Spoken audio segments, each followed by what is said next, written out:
미래에 좋은 집은 좀 다를까요? 좀 개인화되지 않을까 싶은 생각이 드는데. 좀 암울한 얘기지만은 점점 인플레이션 심해지고 집을 소유할 수 없게 되고 그럼 어느 시점에서는 최소한의 집을 제공할 거란 말이에요. 거의 캡슐 호텔 같은 데서 인간이 사육되는, 그래서 저는 프라이빗하고 파블릭의 개념이 집의 타입에 따라서 달라지는데 놀랍게도 이미 우리가 한번 경험한 건 뭐냐면 돈이 많으면 많을수록.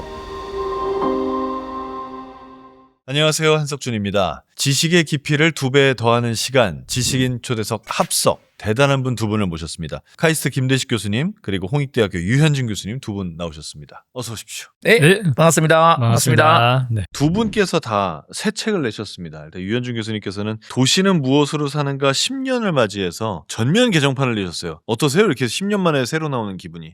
저는 되게 감개가 무량합니다. 세상에 저를 좀 그래도 알리게 된 계기가 이 10년 전에 이 도시는 무엇으로 사는가라는 책인데, 어쨌든 10년 동안 아직 폐간이 안 되고 살아남았다가 이제 진화해서 개정판이 나와서 또 앞으로 한 10년 살아남기를 기대하면서 그런 마음으로 책을 냈습니다. 이 책 몇 권 나갔습니까? 20만 권 정도 나갔습니다. 부럽다. 이야, 20만 권? 대단한 건데 그거는. 100만 권 넘는 책 내시는 분들도 많은데 무슨 20만 권 뭐. 그럼 저 서울은 무엇으로 삽니까? 결국에는 사람이 중요하다는 얘기예요. 우리가 공간이라고 하는 거가 물리적인 조건으로만 생각하지만은 그 안에 어떠한 사람들 간의 관계가 만들어지느냐가 그 도시를 결정하는 거기 때문에 그거를 살리기 위해서 어떠한 하드웨어를 가져야 되느냐, 그런 얘기라고 볼 수 있어요. 이 책이 6개 정도 꼭지가 새로 나왔고요. 아, 추가됐습니까? 예, 추가됐어요. 10년 전에는 가로수길이 제일 핫했는데 지금은 성수동 연무장길 여기가 제일 핫하잖아요. 왜 그렇게 가라앉았는지, 왜 연무장길이 뜨는지. 참고로 저는 이 대담을 위해서가 아니고 이 책이 나왔을 때 읽었습니다. 10년 전에? 아니요, 요번에. 요번에? 네. 감사합니다. 너무 재밌게 읽었어요. 너무 재밌게 읽었고. 감사합니다. 아마 이 교수님은 점잖으셔서 직접 안 하실 테지만 저는 점잖지 않으니까 여러분들 이거 꼭 사셔야 됩니다. 자, 남는 책이 지금 몇 개 없어요. 남은 시간이 15분뿐이 없기 때문에 홈쇼핑에서. 그럼 교수님, 제가 이거 하나 여쭤볼게요. 제가 느낀 김대식 교수님은 뭔가 모르는 걸 만났을 때 모르는 거에 대한 호기심이 많아요. 그래서 그걸 잘 연구를 하고 되게 깊게 파고 그 다음에 거기에 자기 생각을 더하는 분이란 말이에요. 이 책을 읽고 어떤 생각을 하셨습니까? 저는 이 책을 읽고 뇌에 대해서 많이 배웠어요. 그래요? 그럼요. 왜냐? 도시를 경험하는 건 인간이고 경험을 하게 해주는 건 인간의 뇌잖아요. 그래서 왜 인간이 꼬불꼬불한 길을 좋아하고 왜 인간에게는 이 정도 거리가 좋은 건지, 왜 르코비지에는 인간의 몸을 기반으로 건축을 했는지, 그런 걸 읽으면서 뇌과학적인 근거를 계속 생각했어요. 이래서 이렇겠구나. 저는 이거 읽으면서 아이디어 많이 생겼어요. 사실. 그리고 저는 좋은 도시는 좋은 아이디어나 좋은 예술작품이랑 똑같은 것 같아요. 3가지 조건이 있는 거예요. 첫 번째는 뭔가 놀랍게 한다. 서프라이즈. 두 번째는 그 도시를 가기 전 나와 갔다 온 내가 다른 사람이 된다. 그리고 3번째는 계속 또 가고 싶다. 좋은, 어떻게 보면 공연이나 영화나 아니면 책도 그렇지 않아요? 근데 저는 도시도 비슷한 것 같아요. 예를 들어서 파리 같은 도시 보면은 어렸을 때는 사랑의 도시 맨날 얘기를 하잖아요. 근데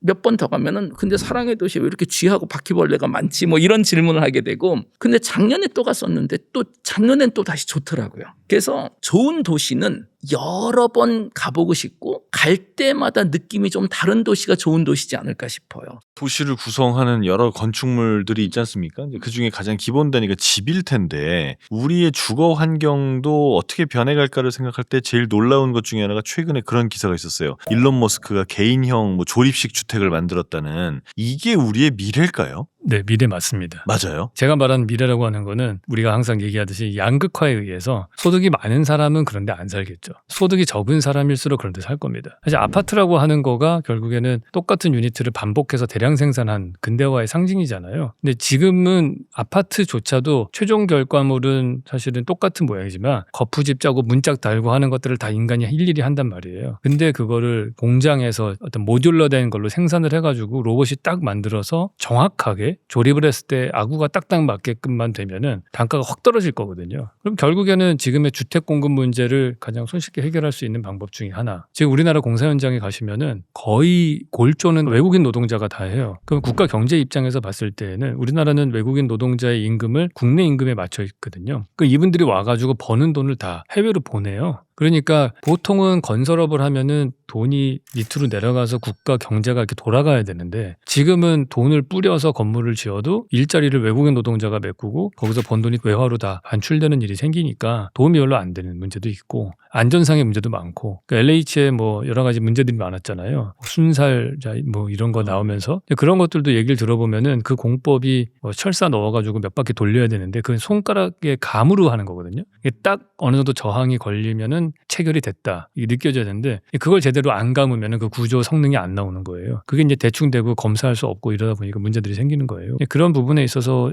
차라리 공장에서 하는 파트를 많이 하는 게 낫다. 일본에 가면 그게 되게 많이 발달해 있어요. 일본에 어느 호텔을 갔는데 너무 좋은 호텔인데 너무 가격이 싼 거예요. 내가 예상했던 거에 한 반값인 거예요. 반값이. 여기 왜 이렇게 싸지 했더니 그 방이 다 조립식인 거예요. 그래서 그런 것들은 앞으로 큰 방향으로 갈 수밖에 없다. 근데 아까 말씀 중에 나중에 미래에서는 돈 있는 사람들은 좀 잘해놓고 살겠지만 일반 사람들은 이렇게 살 거다라고 했는데 일론 머스크 지금 지구에서 돈 제일 많은 사람이잖아요. 근데 본인이 그런 데 살아서 더 화제가 되는 것 같아요. 아, 그분 플렉스인 거죠. 나는 상관없다 이건가요? 그럼요. 왜 저커버기 맨날 똑같은 후디를 입었겠어요. 그러니까 나는 잘 사는 것보다 더 잘 살기 때문에 그런 거로 표현할 필요가 없다라는 거잖아요. 항상. 그거는 플렉스 중에 플렉스입니다. 플렉스 중에 그거는. 플렉스죠. 미래의 좋은 집은 좀 다를까요? 저는 왠지 이렇게 AI가 발전하고 나면 좀 개인화되지 않을까 싶은 생각이 좀 드는데. 좀 암울한 얘기지만은 게이티드 커뮤니티가 더 강화될 거라고 봐요. 과거에 우리가 80년대, 90년대, 2000년대 초반까지만 하더라도 세대수가 많은 대형 아파트 단지를 선호했거든요. 근데 지금 대형 아파트 단지, 강남의 대형 아파트 단지보다 더 비싼 집에 사시는 분들은 30세대 이하의 빌라들에 살잖아요. 그러니까 옆 사람하고 마주칠 일 없고 대문 열면 마주보고 이런 것도 없는 그러니까 점점 더 자기의 프라이버시를 강화시킬 수 있는 그런 집으로 들어가고 이제 일단은 뭐 학군이나 동네로 차별화시키고 그 안에서도 또 차별화되고 그러니까 우리나라의 부자들이 많이 사는 동네가 유엔빌리지라고 있잖아요. 근데 그 유엔빌리지의 그 조건의 특징이 뭐냐면은 통과 차량이 없다라는 거거든요. 통과 차량이 없이 막다른 골목길로 돼 있는 데는 외부 차량 자체가 안 들어오죠. 이태원 하이라이트 호텔 밑에 거기도 부자 회장님들이 많이 사는 동네잖아요. 거기도 통과 차량이 거의 없고 걸어다니는 사람이 아예 없거든요. 언덕길에 자동차 도로가 뚫려 있는 데는 경사진 도로니까 걸어다니는 사람이 없고 그러면 그만큼 더 프라이빗한 공간이 되는 거여서 소득에 의해서 그런 것들이 알게 모르게 구분화시킬 거라는 생각은 들어요. 사이언스 픽션 영화 같은 데를 보면은 집 자체가 양극화의 가장 상징성이 있는 거잖아요. 정말 뭐 돈이 많으신 분들은 뭐 화성에 가서도 살 수도 있고 우주에서도 살 수 앨리스형 같이. 그런데 지구에 있는 나머지 우리 같은 잔잔바리들은 대부분 사이언스 픽션에 보면은 거의 캡슐 호텔 같은 데서 인간이 사육되는 그러니까 팜이죠. 축축축축축축 그런 거 가능할 거라고 보세요. 네, 저는 약간 그런 면에서는 디스토피아적인데 지금도 점점 인플레이션 심해지고 집을 소유할 수 없게 되고 그럼 어느 시점에서는 정치권들은 내가 너가 사는 집을 해결해 줄게. 그렇게 하면은 그 내가 너가 사는 집을 해결해 줄게라고 하는 거가 럭셔리한 집은 아닐 거 아니에요. 최소한의 집을 제공할 거란 말이에요. 그게 결국에는 르코르비제가 처음 나왔을 때 환영받지 못했던 이유가 그 사람이 지금 유니테 타베타시온 같은 초기의 아파트 모델이잖아요. 가로폭이 183cm밖에 안 돼요. 자기 키가 183 정도 돼서 양쪽 팔 뻗어가지고 되는 폭인 거예요. 그래서 높이가 한 2.3m? 183cm에 230mm 정도의 튜브가 이렇게 좁고 길게 된 거. 창문은 있어야 되니까 발코니 하나 넣고. 그게 최소한의 주택이라고 이 사람은 생각했던 거거든요. 결국에는 그게 그 사이즈를 결정한 건 모듈러잖아요. 인체 치수에 따라서 물론 지금은 고시원이라고 하는 더 극단적인 거가 나왔지만은 어느 정도 선에서 이 정도면 되지 않았어라고 하는 거를 대량 공급을 하겠죠. 그런 관점에서 보면 좀 아주 흥미로운 미래를 상상해 볼 수가 있는데 저는 개인적으로 역사를 좋아하기 때문에 앞으로 벌어질 일들은 어차피 옛날에 뭐 로마 시대에 항상 있었다라는 말도 안 되는 가설을 가지고 산 사람으로서 로마에는 사실 집이 두 가지가 있었어요. 하나는 도무스. 거의 도시 한복판의 별장이에요. 어마어마한 귀족들이 사는. 그게 우리가 생각하는 로마 사람들의 집인데 그거는 10%도 안 되죠. 나머지는 인술라라고 불리는 엘리베이터 없는 아파트, 상하수도 없는 아파트에서 살았고 그럼 어떤 현상이 벌어지냐면 같은 도시인데 도무스에 별장에 사는 분들은 공공적인 액티비티를 다 집에서 할 수 있었어요. 집에 목욕탕이 있었어. 집에 극장도 있어. 좀 더 돈이 많으면 집에서 말경기도 했어. 반대로 인술라에 사는 분들은 사적인 일을 바깥에서 해야 되는 거예요. 부엌도 없었죠. 부엌이 없어. 화장실도 나가서 해야 돼. 그리고 로마 화장실에 칸막이가 없었어 옆에. 미치겠는 거야. 그래서 저는 프라이빗하고 파블릭의 개념이 집의 타입에 따라서 달라지는데 놀랍게도 이미 우리가 한번 경험한 건 뭐냐면 돈이 많으면 많을수록 퍼블릭을 프라이빗에서 할 수 있고 가난하면 가난할수록 프라이빗을 바깥에서 해야 되는 그러니까 이게 양쪽이 바뀌는 거예요. 어떻게 보면은. 그래서 약간 그런 미래도 가능하지 않을까 싶어요. 이미 왔어요. 우리 공유주택이라고 한때 엄청 좋다고 광고를 했잖아요. 거기가 인술난 거잖아요. 네. 결국은. 결국에는 부엌 같이 쓰고 화장실 같이 쓰고 이제 그렇게 될 거라고 봐요. 가깝게 싱가포르만 하더라도 야시장 같은 거 발달했잖아요. 그 이유가 뭐냐면은 더운 지방이라서 집에서 요리를 하면은 더워서 살 수가 없어요. 싱가포르이 제가 알기로는 거의 아파트 80-90%가 국가가 소유하지 않나요? 거기서? 네, 거기 그렇죠. 그러니까 걔네들이 처음에 주택 정책을 할 때 아예 대량 공급한 일반인들을 위한 주택이 부엌을 아예 안 만들었어요. 어차피 더워서 못하니까 에어컨도 없으니까. 그게 거의 법으로 돼 있다시피 했기 때문에 그러니까 그게 전형적으로 최소한의 주택이라는 거죠. 고시원에 가도 부엌도 없고 화장실도 없으니까. 저는 오히려 그 AI 자동차와 미래의 아파트에서 제가 생각했던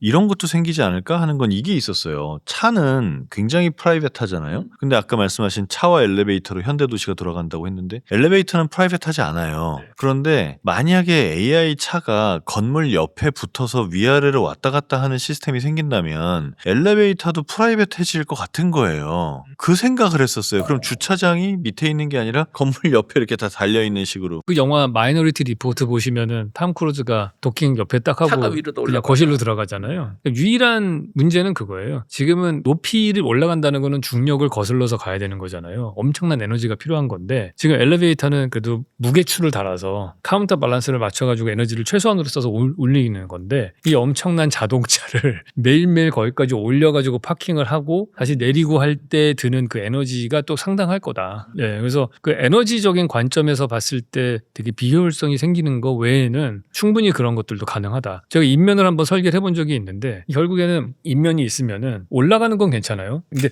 횡으로도 이동을 해야 되잖아요. 하고 다시 조금 올라가서 도킹을 해야 된단 말이에요. 그럼 건축 인면의 층고의 높이가 자동차가 이동하고 나머지 반은 자동차가 파킹하는 두 개가 될 수 있게끔 돼야 돼요. 그리고 또 이동할 때 딴 집이 보이면 안 되잖아요. 복도식 아파트처럼 되잖아요. 잘못하면. 그러니까 그런 걸 다 감안을 해서 건축의 인면이 결정이 나는 거죠. 예. 아, 이 문제가 좀 간단한 건 아니네요. 교수님이 어쨌든 그 현대 도시를 가능하게 한 두 가지 발명품이 자동차하고 이제 엘리베이터 말씀하시고 엘리베이터 정말 중요하죠. 도시 설계적으로 너무나 중요한데 사실 뇌과학적으로 엘리베이터는 상당히 불편한 공간이에요. 우리 인간은 진화적으로 모르는 사람하고 같은 공간에 있는다라는 건 우리가 원시적으로 우리 뇌 안에 있는 원시적인 뇌는 엄청난 지금 위험 상황이라고 계속 알람을 줘요. 그렇기 때문에 우리는 모르는 사람을 만나게 되면 가장 먼저 하는 게 뭐냐면 내가 도망갈 수 있는 탈출할 수 있는 경로를 미리 다 계산을 해놔요. 엘리베이터는 나갈 데가 없어. 그렇기 때문에 이런 관점에서는 엘리베이터라는 공간이 뇌에게는 가장 불편한 공간 중에 하나인 게 랜덤으로 모르는 사람들이 들어올 수 있는데 내가 탈출할 수 있는 경로가 하나도 없는 거예요. 그래서 엘리베이터는 매우 훌륭하지만 제가 봤을 때 도시 건축적으로 절대적으로 필요한 엘리베이터가 우리 인간 뇌하고 조금 더 편한 방식으로 개선은 돼야 될 것 같아요. 운영 체제를 바꾸든 예를 들어서 뭐 내가 집에서 미리 엘리베이터를 보내서 우리 집 앞에 항상 엘리베이터가 와 있고 내가 내려갈 때까지는 더 이상 문이 안 열리던가 여러 방법은 사실 생각해 볼 수 있을 것 같아요. 특히 이거 역시 미래 MZ세대들이 어른이 되고 집을 구매할 때는 그런 요소들이 저는 영향을 줄 것 같아요. 너무 싫어할 거거든요, 이거를. 하드웨어적으로 해결이 안 되는 거를 우리는 소프트웨어적으로 해결하잖아요. 그래서 아파트 단지가 특정한 가격대에 돼 있고 대부분 소유자들이라면은 이제 공동체라는 안정감을 느끼고 뭐 앞에 경비 아저씨를 한 명 세워놓는다든지 뭐 게이티드 정문을 만들어서 이 단지 공간 안에는 아무나 못 들어오게 한다든지 엘리베이터를 CCTV 카메라도 달아놓는다든지 이런 걸 통해서 해결을 하는 거죠. 그래서 그게 안 되면은 한 동짜리 아파트 같은 경우에 가격이 대단지보다도 안 오르는 이유 중에 하나도 사실 그런 레이어가 하나 없어지는 거가 되는 거니까 같은 엘리베이터를 타더라도 조금 더 불안함이 드러나는 상태가 되는 거죠. 한 레이어가 없는. 우리 자금성 보시면은 담장이 있고 뭐 해자 있고 문 있고 문 많죠. 있고 여러 레이어가 네. 있잖아요. 그럴수록 그 안이 안전하게 느끼는데 그게 없을수록 불안감을 느끼는 거고 더 나아가서는 좋은 동네에 살면 더 안정감을 느끼겠죠, 사람들이. 그래서 그런 것들이 다 가격에 반영이 된다 이렇게 볼 수 있겠죠. 한 발 더 나가서 의문이 드는 것 중에 하나가 좀 미래형이다라고 하셨으니 그걸 대량 생산하면 확실히 생산비가 내려갈 거 아닙니까? 그럼 미래 집값은 좀 싸질까요? 글쎄요. 저는 다른 요소로 집값이 더 플러스가 되겠죠. 땅값? 네, 지금의 집값이라고 하는 거가 땅값도 그중에 하나고 예를 들어서 뭐 압구정동에 있는 집이다. 이 집값이 비싼 이유는 3호선이 서울을 남북으로 왔다 갔다 하는 지하철역이고 올림픽대로가 동서방향으로 왔다 갔다 하고 그리고 그 주변에 백화점이 있고 학교 있고 여러 가지 편의시설들 병원들이 많고 극장도 있고 그러면은 결국에는 주변의 편의시설들과의 네트워크가 잘 되는 데가 그 가격을 결정하는 거거든요. 그래서 뭐 절반으로 공사비가 준다고 해서 그 집값이 절반이 되지는 않겠죠. 나머지 가치, 네트워크의 가치는 있으니까. 그 부분은 여전히 유지가 될 것이다. 네. 집값을 우리나라 GDP로 대비를 하면은 맨하탄이랑 비슷한 값이 나오잖아요. 그래서 이거는 말이 안 되는 가격이다라고 얘기를 하는데 강남의 아파트는 서울의 아파트 평균값이랑 비교하면 안 되는 거라고 얘기를 해요. 똘똘한 한 채라는 개념이 생기는 바람에 이게 다 돈 있는 사람들은 모여들 거 아니에요. 그러니까 우리나라가 1인당 GDP를 계산을 할 때는 전국을 계산을 하잖아요. 그런데 서울만 계산하면 또 다르고 강남지구만 계산하면 다르고 상위 1% 사람만 계산하면 다르잖아요. 근데 우리가 말하는 GDP에 포함되지 않은 파트가 하나 있는데 블록체인으로 돈 번 사람들이에요. 코인으로 돈 번 사람들. 비트코인 가격이 지난 10년간 몇천 배가 올랐잖아요. 근데 우리나라의 국민 중에 뭐 3분의 1이 코인 투자를 하나? 뭐 그럴 거예요. 그래서 그걸 대충 계산을 때리면은 어마어마하게 이 코인을 통한 자산이 많이 늘어났고 그거가 만약에 집중된 똘똘한 한 채인 강남 집값에 반영이 되면 그러면은 이제 1인당 GDP가 맨하탄이랑 비슷해지면서 가격이 올라가게 됐다. 이렇게 얘기하시는 분이 있어요. 그러면 그런 걸 생각하면 집값이 완전히 이건 비합리적이진 않다라는 거죠. 대한민국 GDP가 생각보다 높기 때문에 네, 생각보다 좀 그런 높겠다. 자산까지 우리가 포함한다면 재밌네요, 아주. 그럼 이번엔 좀 다른 관점에서 AI로 건축 도면 그리는 거를 여쭤보고 싶은데요. 몇 해 전에 사실 해보시고 아직은 멀었다라고 하셨잖아요. 요새도 그런가요? 그게 건축을 어떻게 보느냐에 따라 달라요. 예를 들어서 동대문 DDP 같은 건물을 설계한다. 그거는 AI가 뭐 하룻밤에 1000개도 만들어요. 그러니까 외관을 인터레스팅하게 만드는 것들은 이제 AI가 훨씬 더 잘합니다. 근데 건축을 되게 복잡한 관계를 조율하는 프로그램적인 걸로 보고 문제 해결의 결과물이다. 이렇게 건축을 접근하기 시작을 하면 그러면은 사실은 아직까지는 AI가 안 돼요. 왜냐하면 문제 해결의 결과물이 되려면은 문제를 정의 내려야 되잖아요. 그리고 문제의 정의를 내린 다음에 그 우선순위를 정해야지 되잖아요. 근데 그것들이 다 인간의 가치관이 반영이 되는 거기 때문에 이거 고쳐라고 얘기하면은 엉뚱한 거 만들고 그것도 틀린 거 고치라고 하면 또 다른 거 만들고 이렇게 계속 말길 몰아듣는 직원같이 그냥 계속 더 힘든 거예요. 사실 이게 가장 큰 이유가 뭐냐면 지금 우리가 사용하고 있는 뭐 생성형 AI나 에이전틱 AI는 데이터를 기반으로 학습을 하는데 건축 관련으로 우리가 학습에 사용할 수 있는 데이터는 결과물뿐이 없어요. 그런데 건물이 만들어지는 과정, 건축가님이 설계하는 과정에 대한 데이터는 사실 없거든요. 그렇기 때문에 우리가 언젠가 해야 되는 거는 유현준 교수님이 건축하는 과정을 옆에서 촬영하고 엿보고 그 데이터를 만드는 순간 그 과정도 언젠간 할 수 있겠죠, 당연히. 근데 저거를 이미 1992년도쯤인가요? 제 MIT 지도 교수님이 만든 프로그램이 있어요. 그 프로그램은 3D까지는 아니고 평면인데 우리가 컴퓨터로 CAD로 보통 프로그램을 그림을 그리잖아요. 그럼 주택 설계할 때 뭐 해서 남쪽에다 현관 두고서 뭐 해서 설계를 한 달 정도를 했어요. 그러면은 내가 한 달 할 때마다 하루에 한두 번씩은 세이브를 하잖아요. 파일을 저장을 한단 말이에요. 근데 한 달 정도 지난 다음에 아 남쪽에 햇빛 들어오는 데다 거실을 놓은 게 나을 것 같고 현관은 서쪽에 놓는 게 낫겠네 라고 의사결정을 하면은 인간이 작업을 하면 서쪽으로 하고 다시 그 프로세스를 하는데 이 프로그램에서는 현관 서쪽으로 또 옮기면은 너가 한 달 동안은 이번 방향으로 디자인을 디벨롭할 거야 라고 쫙 그냥 몇 분 만에 만들어내요. 그 이유는 매번 A의 1단계, 2단계, 3단계 1일, 2일, 3일, 4일에서 30일 동안의 프로세스를 얘가 기억을 하고 있다가 이런 논리로 너는 의사결정을 했으니 이렇게 할 것이다라고 아주 원시적인 형태로 그 평면을 2D로 된 거를 만드는 게 있었어요. 근데 그때도 교수님이 얘기하는 게 이게 언젠가는 3차원으로 될 거다. 그리고 너가 이걸 프로그램이랑 작업을 하면 형태를 만드는 문법 같은 거를 그 인공지능이 너의 쉐입 그래마를 파악을 하면은 내가 밤새도록 작업을 안 해도 얘가 하룻밤에 100개씩 만들어내는 거죠. 당신의 스타일, 나의 당신의 스타일 스타일로. 작업. 그 스타일을 익힐 수가 있다라는 거네요. 그 중요한 말씀인 게 이게 그 프로세스를 알아요. 의사결정의 문법을 얘가 이해해서 만드는 건데 아직까지는 AI는 픽셀 중심으로 해서 그냥 도트로 이런 형태 비슷하게 형태가 나오게 그러니까 뭐 AI 이미지 보면은 뭐 버섯 모양의 주택을 만들어줘 그러면은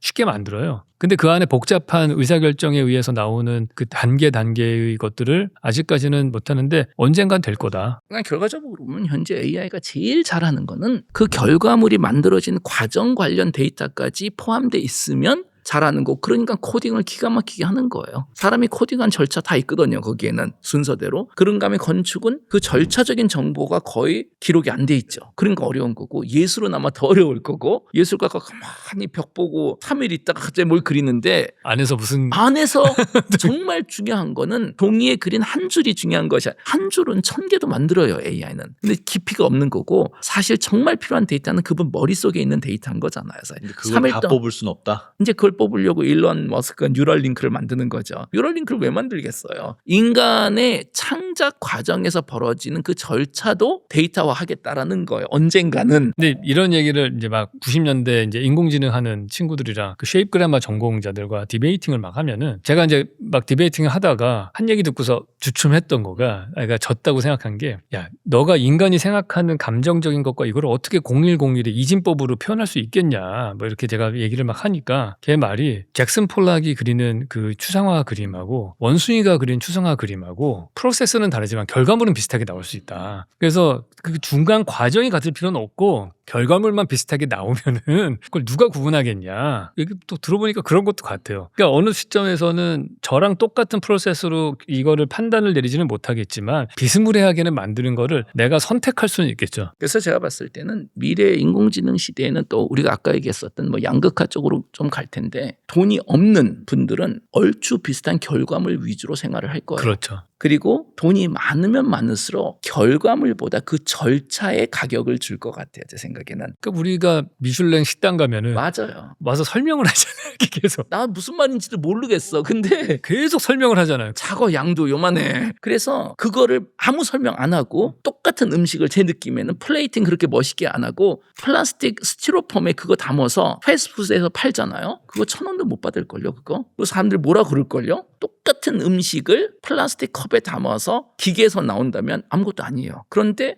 내용은 똑같아요, 사실은. 그런데 우리가 결국 내는 돈은 이게 아니에요. 우리가 돈을 내는 건 플레이팅. 우리가 돈을 내는 거는 미셸링 셰프가 나와서 스토리텔링. 그리고 우리가 하고 놀라. 새로운 것을 배웠다라는 헬루시네이션. 건축도 비슷할 것 같아요. 그래서 이런 관점에서 보면은 인공지능 시대는 특히 우리가 인공지능의 핵심이 모방을 잘하는 거잖아요. 결과 모방은 너무나 잘하기 때문에 결과를 모방하는 그 생산성은 상상을 초월할 정도로 올라가서 얼추 비슷하게 생긴 거는 상상을 초월할 저렴한 가격으로 만들어낼 수 있을 것 같고 스토리가 없이 겉모습만 비슷한 거 가지고는 대부분은 살 거고 그런가 하면 나머지 사람들은 게이티드 커뮤니티에서 스토리가 있는 건물에서 살겠죠. 그럼 거기는 이제 매일 아침 건축가님이 오셔가지고 설명을 해주는 거예요. 그리고 약간 불편해도 이게 멋인 건가요? 그렇죠. 멋으로 인식되는 시대가 올 수도 있는 이 거죠. 집의 화장실에는 이런 스토리가 있습니다 하면서 친구들한테 자랑할 수는 있겠네요. 갑자기 궁금해지는데 교수님은 어쨌든 건물을 설계하시잖아요. 이제 구상을 했어요. 그려 컴퓨터로 다 해서 렌더링도 하고 맡겨. 그럼 이제 시공은 다른 회사가 하는 거잖아요. 봤어. 어떤가요 느낌이? 똑같은 거 아니잖아요. 저희 누나가 거기에 대해서 한탄을 항상 해가지고 그거 얘기하면은 한 5편짜리인데 일단 그것도 둘로 나눠져요. 습식 공법과 건식 공법이 있어요. 습식은 콘크리트 같은 거예요. 물이 들어가야 되는 것들. 근데 그거는 목수들이 거푸집을 짜잖아요. 아주 정확하게 짜야 되거든요. 근데 그거 대충 짜. 근데 대충 붓고 뜯는데 대충 해요, 그냥. 특히 이제 지방의 공공건축물들이 그래요. 근데 제가 이제 터득한 방법은 지방의 공공건축을 할 때는 건식 공법으로 해야 돼요. 그래서 최근에 제가 오픈한 도서관이 있는데 그거는 목구조로 했거든요. 그 목구조는 공장에서 재단을 해서 딱 잘라갖고 와야 되잖아요. 1mm도 오차가 없어요. 그러니까 그냥 조달청에서 선정한 시공회사라고 할지어도 비슷한 지역인데 습식 공법으로 한 거는 진짜 말도 안 되는 퀄리티로 나오는데 건식 공법으로 하면은 좀 나아져요. 그러니까 아까 말씀하신 공장에서 만든다는 게 다 건식 공법이거든요. 그 공사의 퀄리티를 높이는데 건식 비율이 높아질수록 사실 더 좋아지는 것 같아요. 거기까지도 영향을 주네요. 제가 알기로는 유일하게 도면에 있는 건물하고 완성된 건물하고 100% 일치하게 만드는 데는 일본뿐이 없다라고 저는 들었습니다. 그 뉴욕에 모마 신간 만든 그 일본 건축가 분 요시오 다니구치. 그죠. 유명한 분인데 제가 예전에 미국에서 다큐멘터리를 봤어요. 중요한 건물이니까 한번 노력해서 하고 도면 보내면 자 시공을 누가 해야죠? 미국 회사가 해야 되는 거잖아요.